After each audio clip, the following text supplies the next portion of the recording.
Welcome to my journey through the Bible. This will be applications you can apply to your life and a little more in depth about the chapter. We are in Leviticus 24, 1 through 23. Now, God wants respect, and God deserves our respect. God took care of the Israelites the whole time they were in the wilderness. God gave them food, and He gave them water to drink. He gave them protection from the enemies on all sides of them. He gave them peace, and He gave them rest. He gave them many blessings, some that they asked for and others that they didn't ask for. So if you had somebody that came up to you and said, "Hey, I'm going to give you enough money to pay off all your bills and then some," would you curse that person? Would you be hateful and yell at that person? Or would you be nice and be respectful to that person? Because that is exactly what God is doing for us. God is blessing us. God is taking care of things in our life in a lot of different ways. Sometimes we may not see it, and it may be even years before we see where God was moving in our life and taking care of things. God doesn't always work in the way that we want Him to, but He works in the way that is best for not only you, but for all of those that are around you as well. So we should be very careful about what we say about God. We should be very careful about our actions and how they come across to other people. And I would say that if you don't want something said or done to you, then don't do that. Don't do that to somebody else. And a good rule of thumb is think about what you're going to say and do.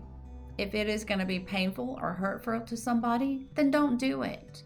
But if the words that come out of your mouth are encouraging and they are love, then speak on, my friend.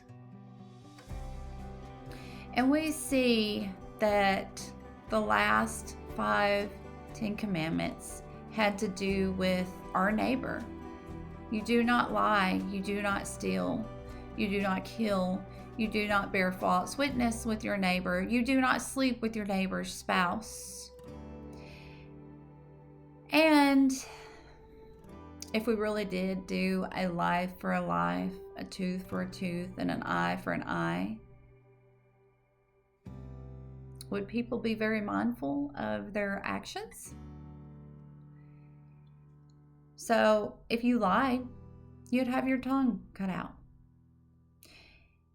If you stole something, you would have your hand cut off.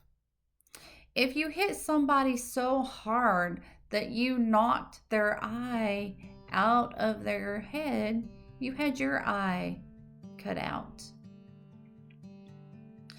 If you killed somebody, then you were killed. If you raped somebody, you had your royal jewels cut off. This would probably make for a nicer place to live. But then you'd have to say, how many people would be left?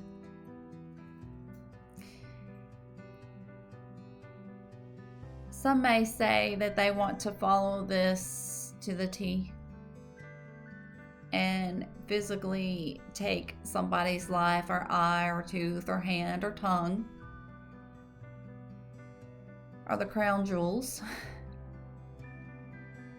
But God says that He's love and He's grace and He's merciful and He's full of blessings. So I take this part to mean that we should have self-control. We need to walk away from a situation before we sin. And in the end, it's really not worth all the pain and hurt that it causes, not only for us, but for other people around us.